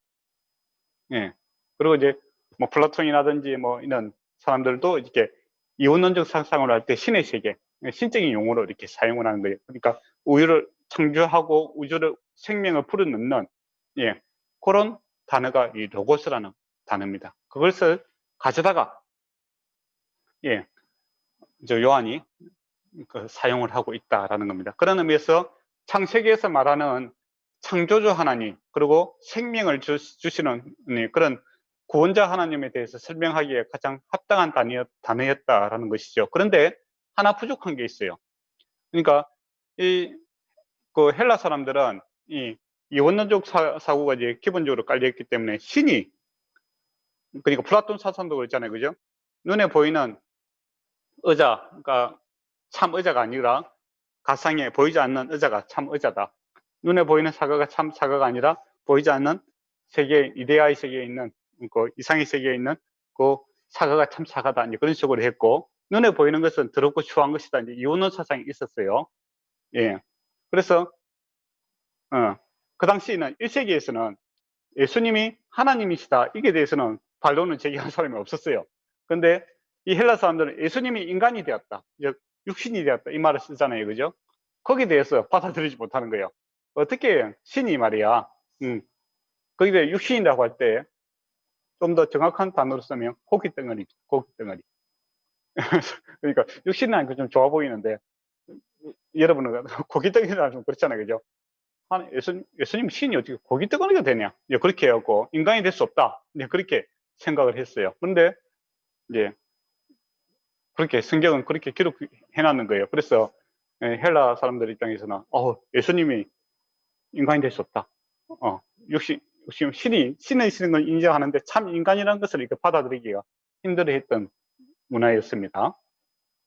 근데 어쨌든 이 로고스라는 단어를 선택을 했어요. 그래서 근본적으로는 창조주 하나님, 구원의 하나님, 근데 그 구원자 하나님이 우리를 구원하기 위해서 임마누엘, 이 땅에 육신을 입고 오셨다라는 낮아지심, 그리고 높아지심, 부활하심은 높아지심을 전체적으로 설명하기 위해서 이제 로고스라는 단어를 썼어요. 그런데 그 당시 사람들은 그것을 갖다가 어떻게 이해했냐면은 신적인 단어로 설명을 하고 있었기 때문에 예수님이 하나님이시다라는 것은 쉽게 이렇게 받아들였어요. 그런데 이 신이 육신이 되었다. 이 부분에 대해서 받아들이기 힘들었던 그런 문화가 있었다라는 겁니다. 그런데 이제 사실이 중요하겠지, 사실이. 예. 근데 그 주님께서 이 땅에 육신을 입고 왔다라는 겁니다. 그래서 요한복음에 보면 빛과 어둠, 뭐 이런 단어도 쓰고 이제 약간 이원론적 단어를 사용합니다. 그러나 이원론을 갖다 인정하는 것은 아니에요. 무슨 말인가 하면 그 사람들한테 이야기를 하기 위해서 설명을 하기 위해서 그 단어를 쓰고 있지만은 그 안에 내면을 파보면은 하나님께서 다 모든 것을 주관하고 있다는 것을 이야기하는 이론론적 사고를 이야기를 하고 있습니다. 무슨 말인지 좀 이해가죠? 뭐 알게 될 겁니다. 조금 있으면. 그러니까 쉽게 말하면 이제 조금 있으면 이제 빛과 어둠이라는 게 나오잖아요. 그죠? 조금 이따가 나오게 돼. 일단 1절 한번 봅시다. 1절이 많아요. 할 게 많아요. 이 말씀이 하나님과 계시니 이 말씀은 곧 하나님이시더라. 이제 그렇게 돼 있죠. 이 로고스. 여기에 대해서는 그 당시 사람들은 쉽게 이해를 했습니다. 그리고 요한의 의도도 이 예수님이 말씀이라고 나중에 하잖아요. 그죠? 하나님이시다. 이것은 이제 그리고 함께 계셨다. 이게 중요합니다. 함께 있는데 왠지 관계가 불편해. 그러면 안 이상한 사람이고 죠. 그게 아니에요. 이 함께 계시다라는 이 단어가 전치사 이제 플러스 PROS라는 전치사를 씁니다. 이 할 때 함께 있는데 친밀한 관계, 친밀한 관계를 표현할 때 그 전치사를 쓰고 있어요. 그러니까 예수님께서 하나님과 함께 계셨는데 친밀한 관계 속에 계셨다. 삼위일체라는 표현을 쓸 때 그런 말을 쓰잖아요. 그죠? 그러니까 하나님께서 함께 공존하시는데 아주 친밀한 가운데 있었다라는 겁니다. 그래서 이 단어가 있으므로 삼위 하나님께서 함께 계시는데 왠지 허전했어. 그러면 우리가 마치 부부끼리 살아가는데 왠지 좀 심심하니까 애완견이라도 하나 키워야 되겠다. 그런 입장에서 사람을 만든 것이 아니다. 라는 겁니다. 사람은 함께 있지만 왠지 허전할 수가 있어요. 그죠? 근데 하나님은 그런 분이 아니라 삼위 하나님이 친밀한 가운데 있었다라는 겁니다. 그런데 우리를 사람을 만든 목적이 신들끼리 있으니까 너무 심심하다. 그래서 인간 하나 만들어 보자. 그런 것이 아니다라는 겁니다. 사랑으로 만들으셨다라는 것이. 하나님은 자족하시는 분입니다. 스스로 만족하시는 분이지요. 그러니까 저와 여러분의 뭔가를 받아야 만족이 되는 그런 건 세상 신이에요. 그런 관점이 아니라 하나님은 자족하시는 분입니다. 스스로 계시고 스스로 온전하시고 완전하시는 분이다라는 것이 어떻게 보면 이 단어 하나에 또 이렇게 들어가 있다. 이렇게 보시면 될 것 같아요. 그래서 시편 90편 같은 데 보면 이 영원한 하나님의 영원한 존재에 대해서 이렇게 또 잘 설명이 되어 있습니다. 그리고 영원하다. 이제 영원. 영원이란 게 뭘까? 예. 영원 전부터 함께 계속 이 말씀은 곧 하나님이시라. 태초에, 그러니까 태초에가 무슨 뜻일까요? 태초가 이제 그 원어 뜻을 보면 제가 먼저 이야기할게요. 예, 틀릴 수가 있으니까. 이거는 뭐 틀리는 것보다도 이건 전문 용어를 알아야만 알 수 있는 이야기니까 제가 이야기한 게 맞아요. 예, 우리가 그림 그려보면 소실점이 있지 않습니까? 이렇게 그림 그릴 때 점을 하나 찍어놨고 이렇게 쭉 하면 그것을 소실점이라고 하죠. 기차 라인을 이렇게 보면은 쭉 보면 나중에 가서 이렇게 없어지지 않습니까? 이해갑니까? 그림 그릴 때 소실점이라는 게 있죠. 기차 라인을 보면 우리가 눈으로 보면 이 점점 좁아지다가 나중에는 점으로 이렇게 변하잖아요. 그걸 갖다가 소실점이라고 합니다. 그것은 이제 영원하다, 태초다라는 말을 이제 그렇게 쓸 때 이제 끝까지 관찰하다가 계속 없어지는 그 단계를 갖다가 태초다라고 이야기합니다. 그래서 과거에 소시점부터 미래의 소시점까지 주님은 계셨다라는 겁니다. 그게 이제 태초에 계셨다. 그런 표현이죠. 태초에 하나님 계시고 영원히 계셨다라는 표현을 할 때 그런 표현을 쓰고 있어요. 표현을. 그러니까 하나님은 우리의 생각 끝에 그 이전에 계셨다. 이렇게 보시면 될 것 같아요. 그러니까 우리가 창조되고 또 하나님께 창조하셨지 않습니까? 그 전에도 계셨고 그리고 주님 오실 거잖아요. 그죠? 새하늘과 새 땅. 그 후에도 계신다라는 것이 영원히 계시는 그 하나님을 표현할 때 이 영원이라는 단어를 그렇게 씁니다. 영원하다 할 때 영원이 뭐냐라고 할 때 이 소실점 끝에도 계시는 것을 영원히 함께 계신다. 이렇게 그렇게 표현할 수 있을 것 같아요. 그런 단어를 쓰고 있습니다. 그래서 하나님은 선지하시고 또 영원하시다라는 겁니다. 예수님은 창조 전에도 계셨고 또 오시고 나서도 영원히 계시는 그런 하나님이시다라고 표현을 하고 있습니다. 그리고 만물을 그런 말미암아 지음받았다라고 이제 말씀을 하고 있죠. 그리고 예수님이 이제 피조물이 아니라는 겁니다. 지으신 것이 하나도 그가 없이는 된 것이 없느니라. 그러니까 예수님이 그 창조주 하나님이시다라는 것을 이렇게 말씀을 하고 있죠. 그러니까 피조가 되었다라는 것은 창조자가 아니잖아요. 신이 아닙니다. 그러니까 그 헬라 사람들의 입장에서는 신은 그 창조된 것이 아니고 스스로 있는 존재죠. 모든 인간이라든지 이거는 피조물이고, 그죠?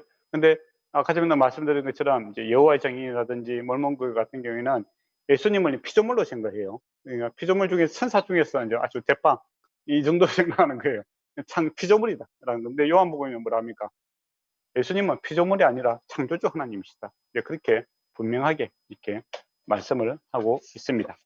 그런 의미에서 이 요한복음이 참 귀한 책입니다.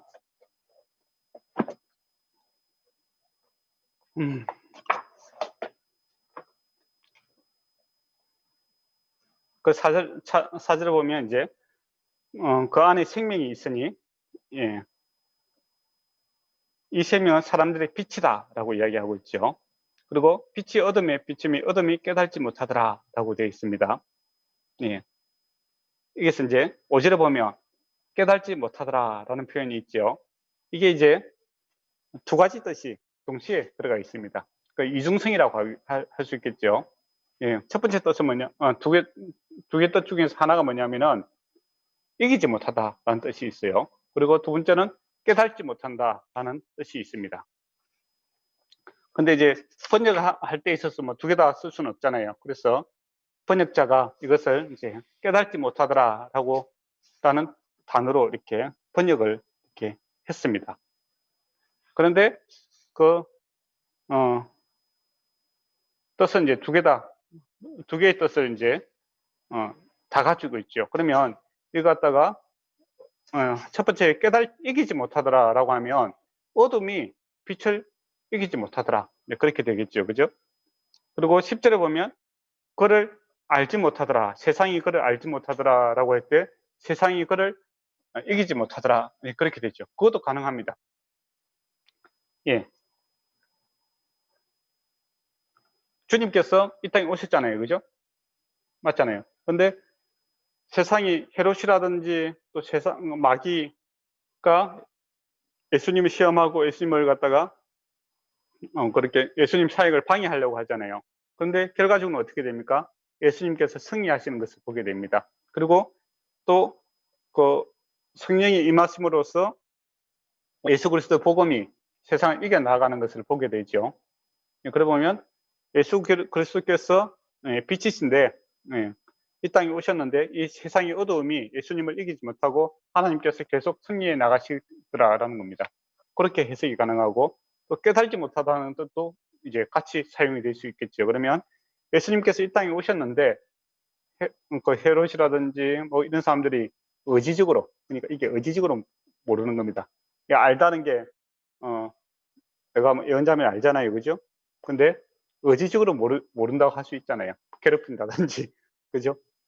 그럼 뭐 또 뭐 부인을 한다든지 그런 식으로 그렇게 하는 겁니다. 그러니까 예수님 이 땅에 오셨는데 의지적으로 그것을 이제 부인하고 그렇게 하는, 깨닫지 못한다, 그런 의미로 이렇게 되는 거죠.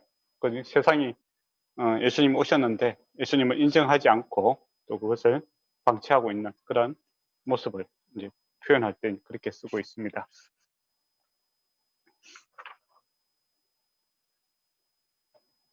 그리고 빛이다라고 하는 것 개념은 이제 구약에서부터 이제 하나님은 빛으로 이렇게 많이 표현하고 있고 세상을 이제 어둠에 비유를 하고 있습니다.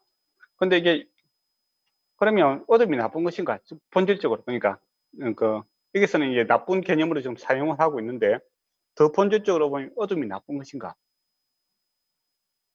아니잖아요, 그죠? 그러니까 그때 이 단어가 갖고 있는 함축하고 있는 뜻이 이제 역시 나쁘게 쓰일 때도 있고 좋게 쓰일 때도 있는 거죠, 그죠? 그러니까 하나님께서 처음에 창조를 하실 때 빛과 어둠을 만드셨잖아요. 낮과 밤을 창조하셨잖아요. 근데 그거 좋은 거잖아요. 밤이 있으니까 우리가 휴식을 얻고 안정을 누릴 수가 있고 힘을 얻을 수 있고 힘을 얻잖아요, 그죠? 회복되는 시간이기도 하고 잠으로써, 그죠? 그러니까 이게 이제 단어가 전체적으로 이렇게 이론론적으로 볼 때는 빛과 어둠이라는 것을 하나님께서 다 창조하시면 다 좋은 거예요. 그렇지만 지금은 이 헬라 사람들한테 있어 하나님의 좋은 것과 세상의 나쁜 것을 갖다가 이렇게 설명하기 위해서 빛과 어둠을 이제 이야기할 때는 빛은 하나님께 속한 성품을 이야기하는 거고 어둠은 세상에 보이지 않는 그 캄캄함을 이제 보여주는 그런 단어로 쓰이고 있다라는 겁니다. 그죠? 그래서 이제 이론적 단어를 사용하고 있지만은 우리가 전체 크게 볼 때는 그걸 또 다르게 보여야 될 부분이 있다라는 것이죠. 그래서 언어라는 것이 그때그때 쓰이지는 한계가 있죠. 그걸 잘 좀 이해를 해야 됩니다. 그리고 이제 세상이 이기지 못하더라 할 때, 그러면 어떤 사람 또 이걸 갖다가 하나님이 세상을 일처럼 사랑했어, 그럼 했다는데, 왜 또 뭐 세상을 또 그렇게 이야기하냐. 그때마다 이 세상이 뜻하는 게 다르잖아요. 그죠? 만약에 세상이라는 것을 하나님께서 이 세상을 창조하시고 나서 참 좋았더라고 했잖아요. 그죠? 그때 세상하고 또 여기서 세상을 사랑할 때 할 때는 이게 물질을 이야기하는 것이 아니라 하나님께서 만드신 이 사람들을 이야기하잖아요. 그죠? 그리고 세상 정신을 따라가지 말아야 할 때는 사람들이 갖고 있는 죄에 빠져 있는 그 세상을 이야기하는 거죠. 맞잖아요. 그래서 이 단어가 그때 어떤 의미로 지금 쓰여지고 있는가, 이걸 좀 집중해서 해석해야 되고, 이 단어를 갖고 좀 전체적으로 막 이렇게 확장시켜 갖고 보면 안 됩니다. 그러면 이원론적 사고에 빠지기 좋아요. 플라톤이라든지 그런 사람들처럼 뭐 이렇게 빛이라는 단어가 뭐 노는 데는 다 좋고 또 어둠이 나는 건 다 나쁘고 또 뱀이라고 할 때도 뱀도 하나님께서 창조하셨잖아요. 그죠? 맞잖아요.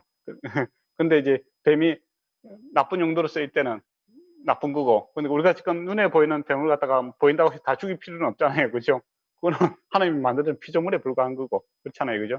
근데 성경에서 뱀이 사단의 역할로 할 때는, 아, 이거는 사단을 상징하는 단어로 쓰이는 거잖아요. 그죠? 예. 그런 이제 약간 이제 그 성경을 보실 때 이걸 잘 좀 분리해서 좀 사용을 해야 됩니다. 그렇지 않으면 엉뚱한 이야기를 하시는 경우가 이제 생길 수가 있다는 것이죠. 예. 그리고 이제 6절에 보면, 하나님께로 보내심을 받은 사람이 있으니 그 사람은 요한이다. 이렇게 이야기를 하면, 여기서는 요한은 사도 요한이 아니라 세례 요한을 가리키겠죠. 예. 그가 증언하러 왔으니 곧 빛에 대하여 증언하고 모든 사람이 자기로 말미암아 믿게 하려 함이라. 예, 요한의 사명 무엇이냐라고 했을 때, 예, 믿게 하는, 예수님을 믿게 하는 게 그의 사명의 목적이었다라는 겁니다. 그래 보면 세례 요한은 이 사명을 잘 감당했던 사람이죠.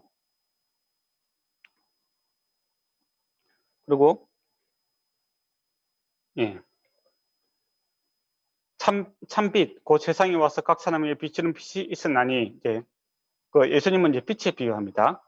예, 그가 세상에 계셨음에 세상은 그로 말미암아 지음받았으되 세상이 그를 알지 못하였고, 예, 여기서는 두 가지 해석이 가능하다고 했죠.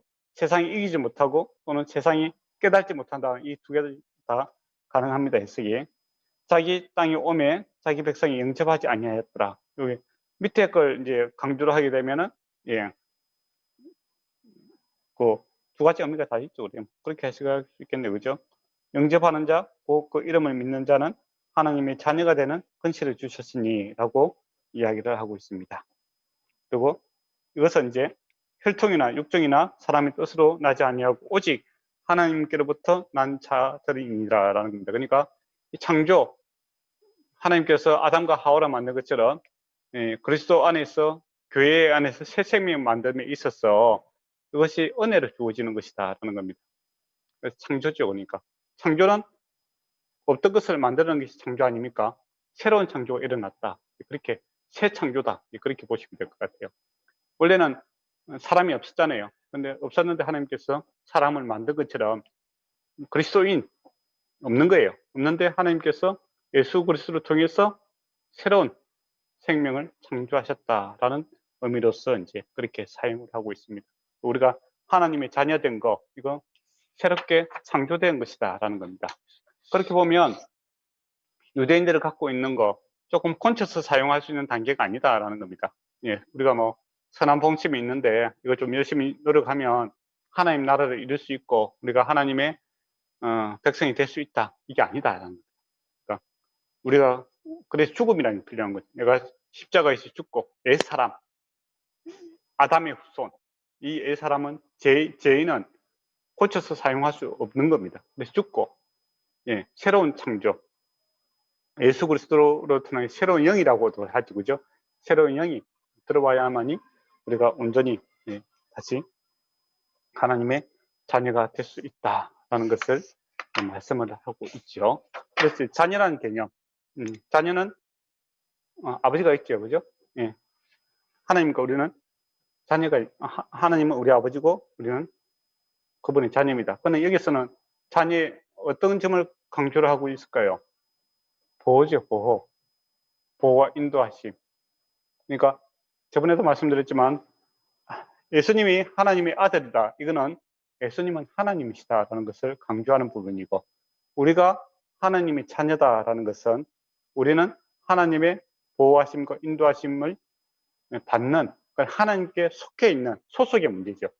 예, 하나님께 속해 있는 사람입니다.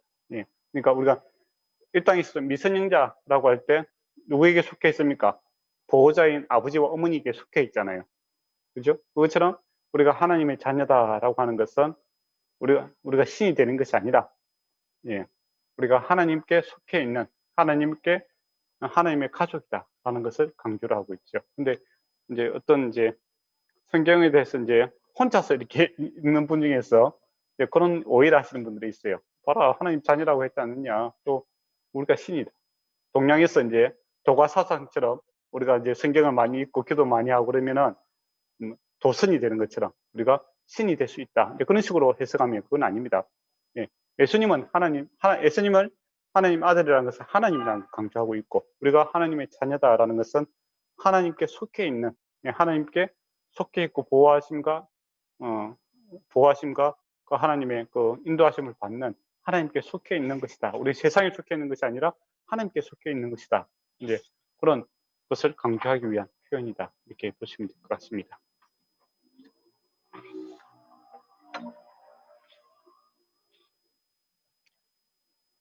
그리고 오직이라는 말이 있죠. 그는 하나님 은혜로만이 이게 우리가 구원받을 수 있다라는 것을 이야기하고 있고, 육신이 되어, 말씀이 이제 육신이 되었다. 이 표현을 이제 쓰고 있죠. 14절에 보면. 이게 대해서 이제 그 당시 이제 헬라인들은 받아들이기 힘들어 했어요. 그래서 그 당시 이제 그 1세기에서 이제 초창기 이단들 중에서는 이제 육신을 갖다가 예수님은 이 땅에 오셨는데 영하다, 영하. 그러니까 실제로 이렇게 인간의 몸을 입고 있는 것이 아니라 우리가 연극이라든지 영화처럼 가상의 그런 껍데기만 입고 있었기 때문에 참 인간이 아니다. 그런 식으로 이제 설명을 하고자 했던 사람들이 있습니다. 그게 아닙니다. 예수님은 참 하나님이시고 참 인간이시다라고 성경은 분명하게 이야기합니다. 그러면 그게 왜 중요한가? 사실 그게 또 잘 이해가 안 되는 표현이잖아요. 그죠? 참 하나님, 참 인간. 100% 하나님, 100% 인간. 이게 뭐 힘든 표현이잖아요. 그죠? 근데 왜 그게 중요할까요? 설명이 안 되는 이유는 유일성 때문입니다. 딱 한 분밖에 없어요. 근데 그게 왜 중요하냐면 예수 그리스도께서 하나님과 인간의 중재 역할을 하시잖아요. 사다리 역할을 한다고 이렇게 보시면 될 것 같습니다. 근데 하나님이 아니면 하늘로 올라가는 사다리가 너무 짧아지는 거고, 인간이 아니면 인간에게 내려오는 사다리가 짧아지기 때문에 그 중개자 역할을 할 수 없는 거예요. 근데 유일하신, 그러니까 유일성이 있습니다. 유일하게 예수님만이 참 하나님이시고 참 인간이십니다. 그래서 우리를 구원하실 수 있는 분은 오직 예수 그리스도 외에는 없다. 이렇게 볼 수 있습니다.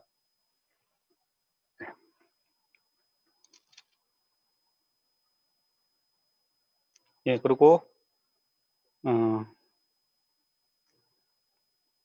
요한이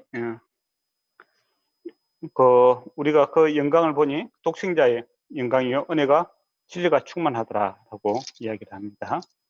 보고 알 수 있는 그런 것으로 설명을 하고 있습니다. 그러니까 예수님을 보고 만지고 이렇게 우리가 맛보았다, 그런 표현을 합니다. 그러니까 그 당시 헬라 사람들이 제일 받아들이기 힘든 부분이었어요. 근데 내가 경험했다는 거죠. 내가 예수님과 같이 밥 먹었고, 그분을 손에 잡아봤고, 거기에 대해서 이제 분명하게 증거를 하는 겁니다. 그래서 저와 여러분도 똑같은 고백을 하고 있는 겁니다.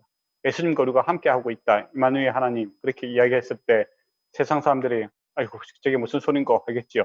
그렇지만은 그게 가능하다는 겁니다. 왜냐하면 그 하나님이 그 사람도 원한다면 찾아가서 만나 주시기 때문에 가능한 일이죠. 예수님이 우리와 함께 하신다. 말씀이 육신이 되었다. 이 표현, 이게 지금도 우리가 증거해야 될 부분입니다. 주님께서는 내 안에 계십니다. 당신도 함께 할 수 있습니다. 라고 했을 때 참 막연한 소리가 났는데 주님께서 그를 찾아가신다. 요한이 이제 15절에 보면 내가 전에 말하기를 내 뒤에 오시는 이가 나보다 앞선 것은 나보다 먼저 계심이라. 이제 그런 이야기를 합니다. 요한이 예수님보다 몇 살 많습니까?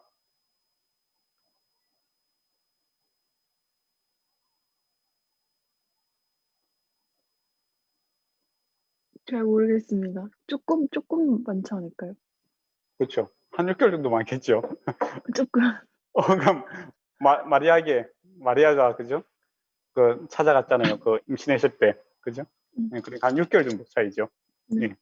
근데 보면 그러니까 인간적으로 보면 세례 요한이 먼저 있었고 예수님이 나중에 있었잖아요. 근데 세례 요한이 뭐랍니까? 주님은 나보다 먼저 계셨더라.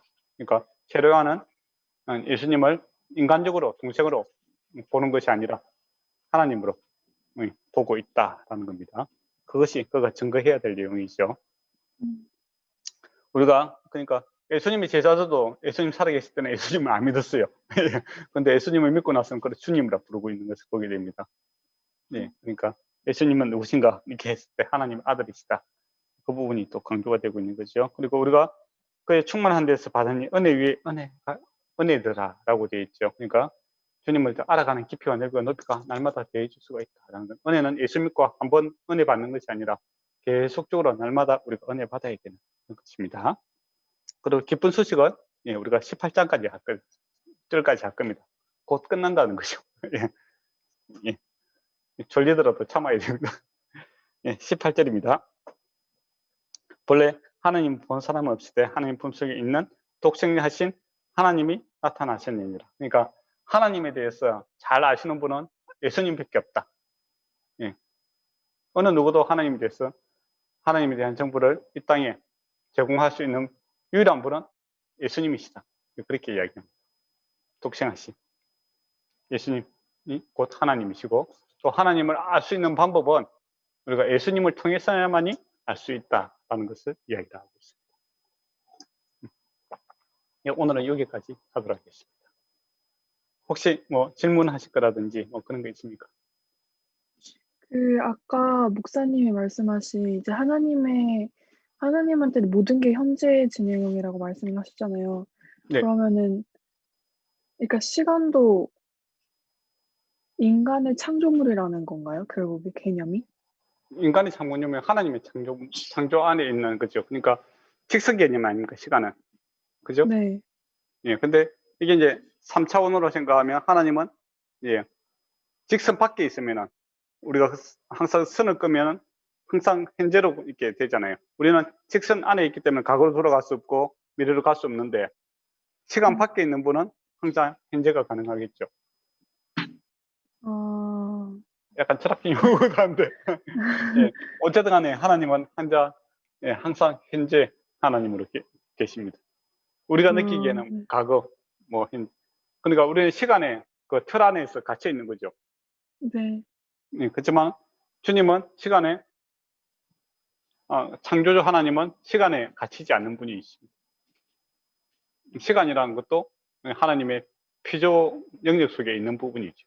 근데 그분 하나님께서 그 기본 창조의 원리를 스스로 이렇게 무너뜨리지는 않습니다. 그 기본 그러니까 우리 같은 경우에 한 번 있었죠. 그게 이제 구원. 그렇지만은 그 죄값은 사망이다라고 했을 때 그 자체가 무효가 아니라 그 죄값을 자기 자신이 지불하심으로써 그것을 이제 연장성에서 이제 은혜로 그것을 다시 회복시키는 그런 역할을 하시는 거죠. 그래서 하나님께서 시간이란 것을 이제 만들어 놓으셨잖아요. 그죠? 그래서 우리가 그 네. 직선 아래서 이렇게 살아가는 겁니다. 근데 아무리 은혜를 받았다고 해서 우리가 과거로 돌아가지는 않는 거죠. 그렇지만은 은혜를 받으면 과거에 문제되었던 문제가 예, 현재 우리가 영향을 주는데 그것이 해결되는 경우가 있습니다. 음. 무슨 말인지 모르겠죠. 저도 잘 모르겠어요. 네, 조금 어렵습니다. 예, 예. 어쨌든 간에 그 주님은 예, 시간 밖에 계시는 분. 그러니까 네. 이 시간 창조 이전에 그리고 창조 밖에 잘 생각하시면 아주 재밌습니다. 네. 그러니까 창조주 하나님이시다라는 거 이거는 네. 우리는 어쨌든 시간에 매여서 살아가는 존재죠. 근데 또 네. 가끔 생각하면 과거에 우리가 상처받았던 것이 현재에 그대로 영향을 주지 않습니까? 네. 그죠? 예, 그래 보면 이제 예, 그 이야기 좀 말씀드려야 되겠네. 그런 의미에서 로마서 시간에 이렇게 직선 개념이 이렇게 있습니다. 그죠? 어제, 현재, 예, 예수 믿는 것도 예, 내가 몇 년도 믿었냐 이런 게 직선적 개념이 있죠. 근데 유대식 시간을 보면 이 변화에 관심이 있어요. 그러니까 이 땅에 우리가 같이 사는데 새하늘과 새 땅, 예수를 믿으면 새하늘 새 땅이 이미 들어가는 거고 예수를 믿지 않으면 옛사람의 모습이 있는 겁니다. 옛날 세상에 살아가는 거죠. 똑같은 눈에 보이는 2020년도입니까? 이 같은 가을을 누리고 있는데 예수 안에 있으면 새하늘과 새 땅을 누리고 있는 거고 예수 밖에 있으면 옛날 세상, 그 망하는 세상에 살고 있는 거고 그런 개념이 좀 있습니다. 철학적으로. 시간의 그러 개념을 얘기할 때. 예. 그러면 구원 때 그 시간을 한번 그거를 예. 파괴하셨다고 하셨는데 그게 저희가 이제 예수님을 주로 시인하는 그걸 그 구원을 아니요. 시간을 파괴하진 않았고요. 예. 아니 그러니까 네. 기본 창조 질서를 갖다가 하나님께서 시간이든 뭐든지 간에 그 창조 질서를 갖다가 그대로 인정을 하십니다. 근데 그것이 인제 파괴가 될 때가 있죠. 그냥 사람이 물 위로 걸어가는 거 이거는 창조 질서하고 안 맞잖아요. 그죠? 네. 또 물이 포도주로 되는 것도 안 맞는 거고 또 네. 그런 연장성에서 보면 죄인은 죄의 삭선 사망일 때 죽어야 되잖아요. 네. 근데 예. 그걸 갖다가 그 기본 질서를 주님께서 인정을 하십니다. 근데 이것을 갖다 이기는 개념, 이게 은혜의 개념이 들어오는 거죠. 죄의 삭은 음. 사망인데 그 죄값을 은혜로 죄 없는 예수님께서 대신 지시고 죄인인 나를 살리시는 그런 개념이 생기는 거죠.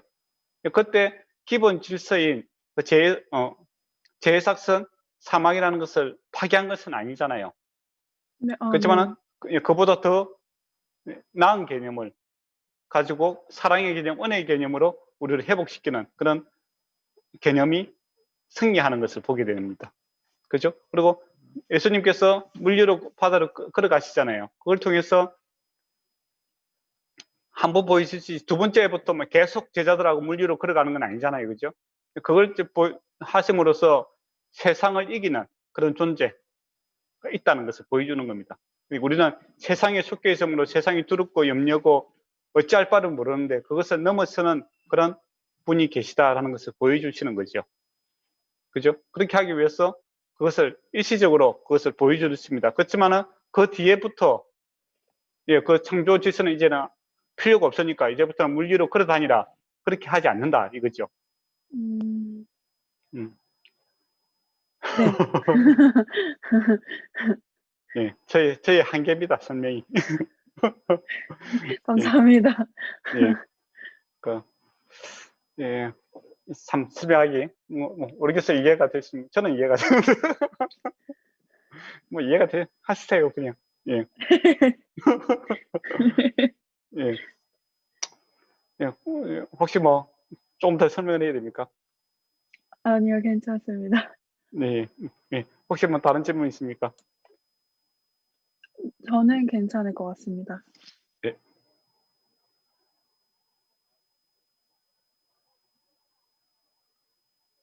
음, 유 목사님도 괜찮으신가요?